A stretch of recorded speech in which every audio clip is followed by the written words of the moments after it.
How's it going, everyone? In today's video, I'm going to show you on how you can completely reset your Fivem crosshair into the default setting. So doing this is a complete and easy thing to do, but take note that there is no reset button on the crosshair itself. So we have to do something alternative. The first thing that you want to do is to head over to your Fivem logo, right click on it, and then you want to click the show more options if you're on Windows 11, or you can just click on the open file location. If you're on Windows 10, it will look something like this, on which you just have to select the open file location.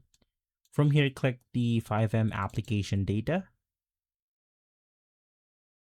navigate through data, and inside this folder you will be able to select 3 folders. We're just going to be the server cache, the server cache priv, and the cache folder. Basically, this is where all of our settings is saved. So after deleting this, you will also go ahead and reset your settings, so you have to keep that in mind. But by completely deleting these folders, it will completely reset your Fivem onto default settings.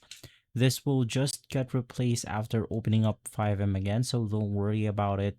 You won't have any problem, and basically you're good to go. If this video has been helpful, leave a like, subscribe, and follow us for more videos like this. Thanks for watching.